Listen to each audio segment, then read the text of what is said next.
Have you ever wondered what it was like for a Floridian to get prepared for a hurricane?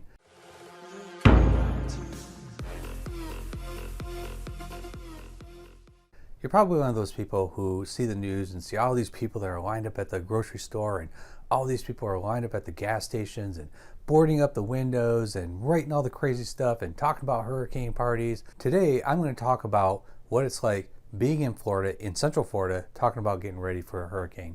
Now, getting ready for a hurricane here in Central Florida, I think is different than getting ready for a hurricane along the coast. Getting ready for a hurricane along the coast, I think, takes a lot more preparation, a lot more consideration, because that hurricane is going to slam into you. You have nothing's going to block it. It is out for total destructions. I don't care if it's a Cat 1 hurricane all the way to a Cat 5. But if you're in Central Florida, you're probably going to look at it a little bit differently, because you know once that hurricane hits that coast, it is already starting to break apart and it cuts it in half. Now, that's most hurricanes.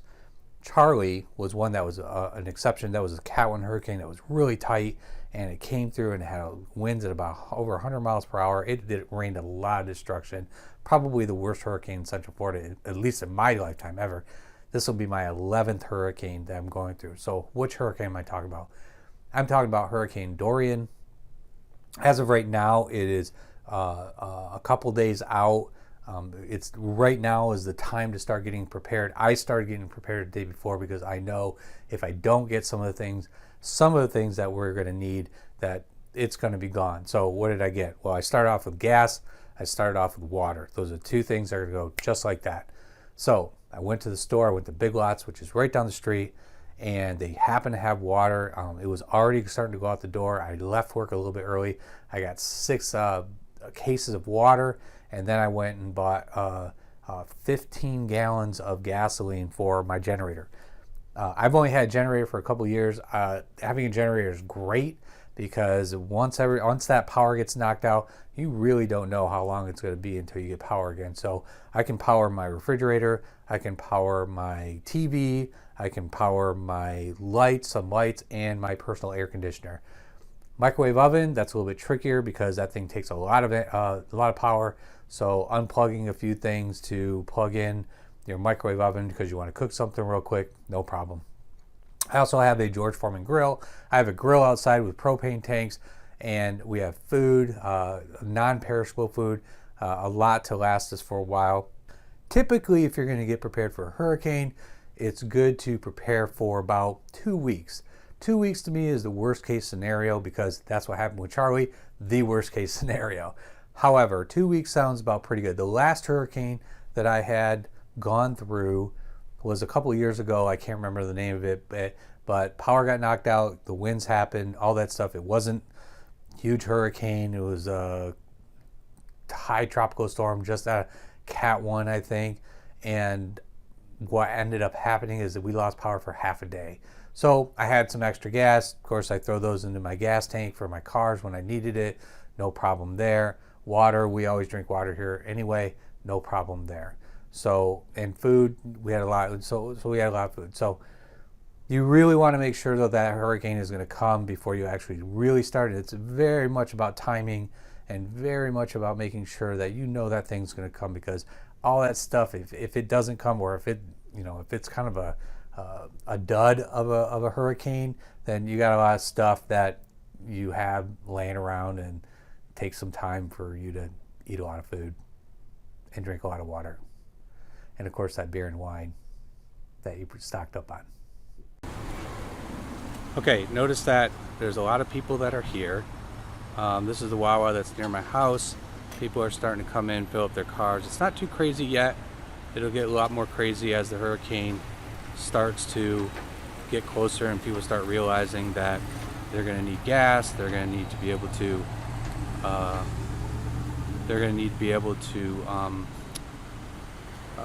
get supplies, get water, get everything that they need in order. But it's still for not a typical morning, and it's pretty crazy here at Wawa. It's never usually this nuts, this crazy. So just kind of a view of what it looks like just in the morning. This is 3 days before the hurricane.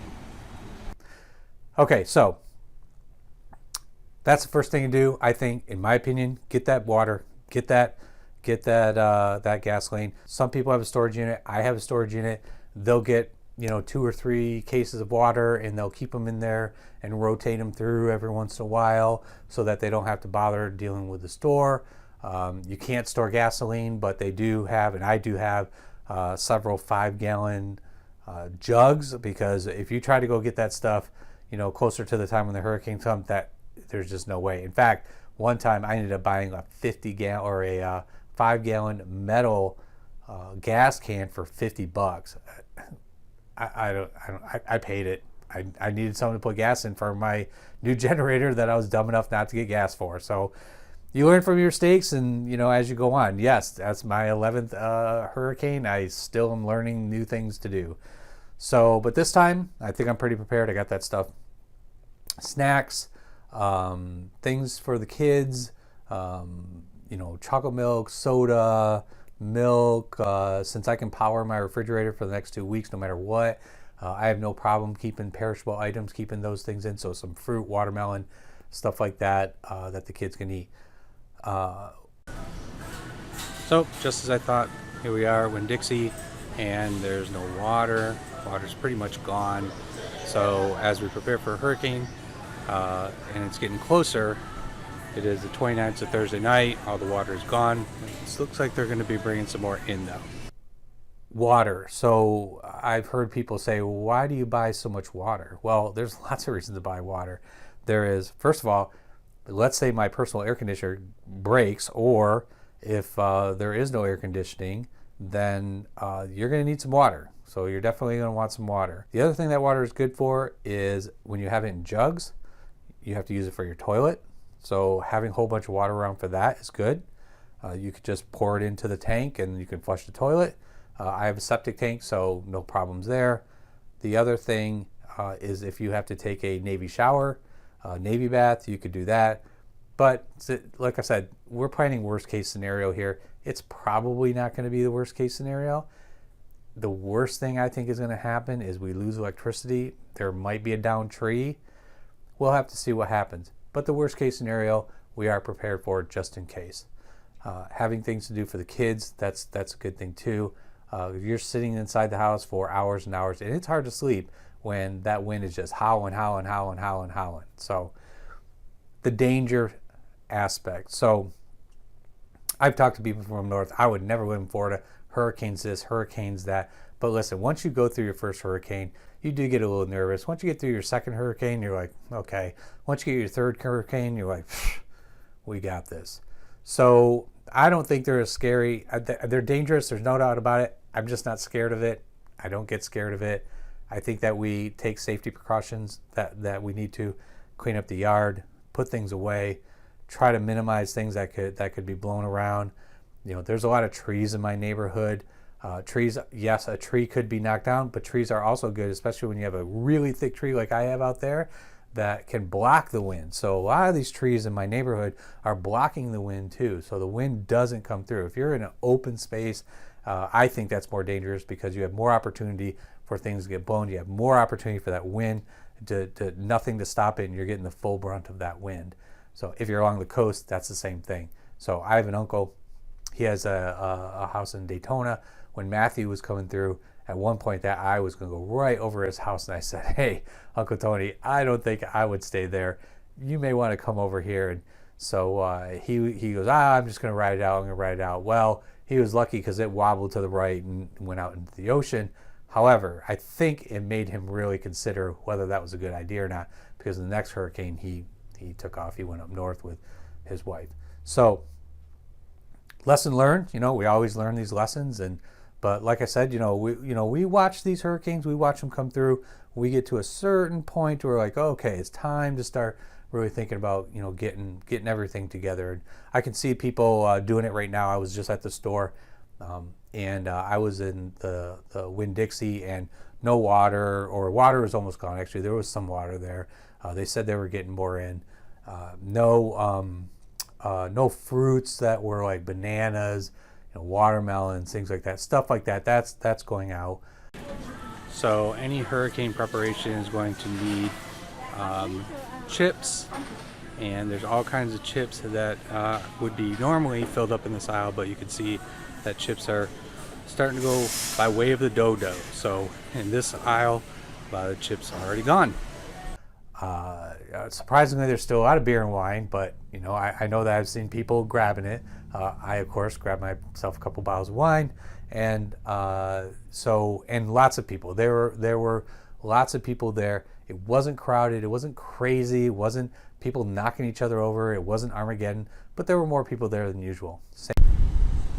Okay, so I am here at the Winn-Dixie over in near my house, and it is pretty packed. There's a lot of people here, and it looks like they're all getting their stuff, getting ready for hurricane. So let's go inside and see what kind of stuff that we can get that's available. This is the 2 days before in the evening time, Thursday night, the 29th.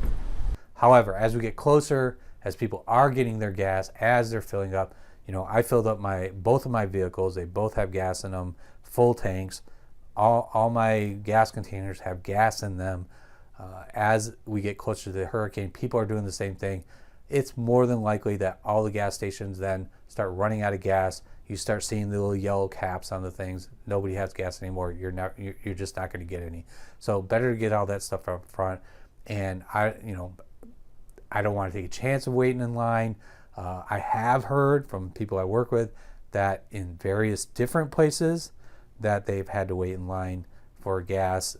They said it wasn't that long, but you know, lines are starting to form. So I don't think people really get crazy in Central Florida about it, though. I just think that, you know, some of them really wait until they really know that, or they really think that hurricane's coming. The news said today that they wouldn't know for sure until tomorrow morning as exactly where it was going to hit along the coast, but a lot of those models are converging on that upper West Palm Beach, Vero Beach area, and then curving up.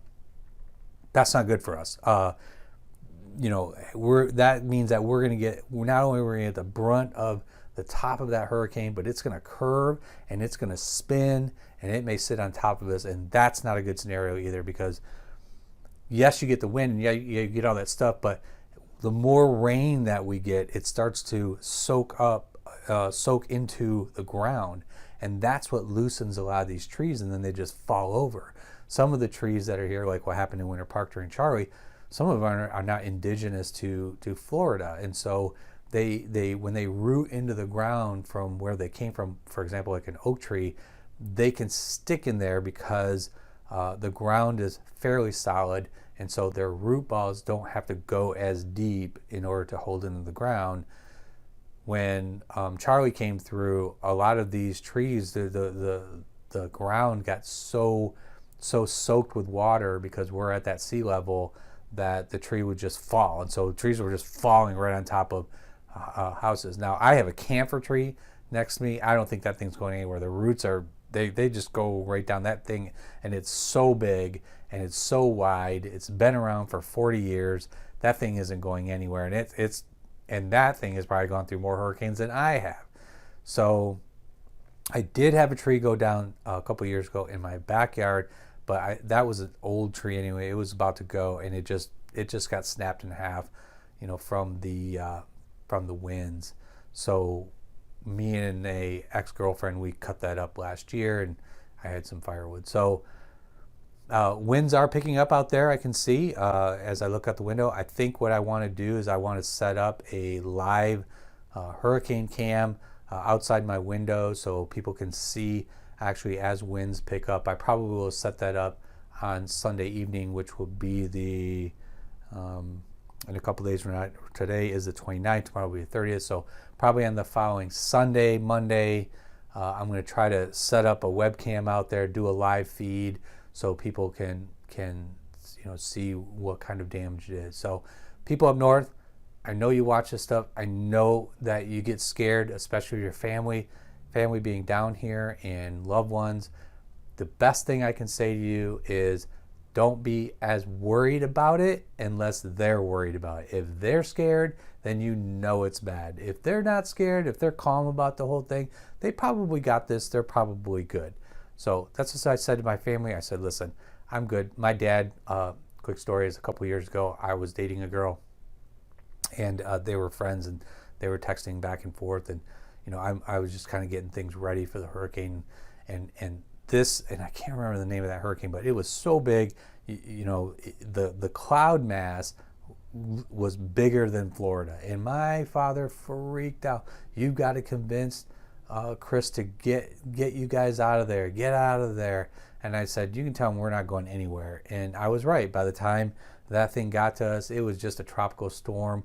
We lost power for maybe 4 hours max, and that was it. I think you get kind of good at where, what's dangerous and what's not. So if this hurricane were to hit at a high Cat 2 or above, I'm out of here. I know my limit. There's no reason for me to stay. Things are going to get destroyed. Taking my kids, we're jumping in a car, going to find where to go. Unfortunately, everybody else is thinking the same. It makes it difficult to get out of here, so you have to be smart about it. There comes a certain point where when people are evacuating and there's so many people, they cut it off and say, if you haven't left by now, you might as well stay where you're going, because you're just going to put yourself in danger, because now you're just in the path of the hurricane on the highway. So I try to, make that assessment as I'm watching things go by as to it, but not at any point there has not been one time where I felt I have to go. So it usually works out. I think we're in good shape. I think that we're prepared. I probably am more prepared now than I have been in the past, even more prepared in previous times. I think we're in good shape, and so we're gonna go ahead and ride this out. So tomorrow night I'll put out another video talking about what the next day is like, 2 days before the actual storm gets here. Right now, it's going to hit the coastline and do a little curve up. Not a good sign, but we'll see what happens. Tomorrow morning, they'll say they'll know for sure. I'm watching it. There's an update every 3 hours. I keep an eye on it. Of course, I'm getting texts from my family. Are you going to be okay? We're thinking about you. I love you. I appreciate it. This isn't my first rodeo. If I'm going to leave, it's dangerous. If I'm staying, I think we pretty much got it. So anyway, a couple more days. Stick around. Check out Polis. Check out the rest of the website. There's lots of good stuff. Make sure you check us out. We're a news talk type station. I'm trying to talk about all kinds of stuff, from climate change to our political environment. Maybe it's about sports. Maybe it's about hurricanes. I try to do the stuff that's going on in my life that I interact with my friends, and hopefully you enjoy the conversations. The people that I've been interviewing have just been, smart, amazing.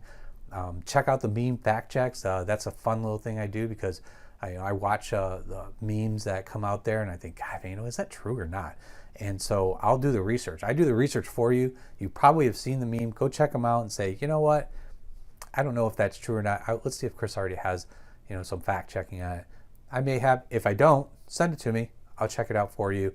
I enjoy doing it so that we're all well informed. But anyway, for this series, it's more focused on hurricanes. It's more focused on how somebody in Florida views a hurricane, what they're doing to get prepared. Is there panic? When is there panic? When do we get scared? Does anybody get scared? Are people in Florida just crazy or what? That's what you'll get to see over the next few days.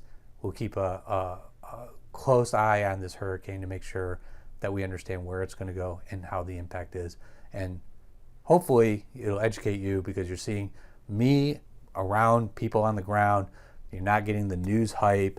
You're not getting the news focusing on where the hot spots are. This is just a normal guy and how he views a hurricane, how he gets prepared for it, and hopefully you'll enjoy it. See you next time. Join us on Polis, where we work to find common ground through discourse. We would talk about all things political or otherwise. This is an open forum for discussion about all aspects of life, liberty, and the pursuit of happiness.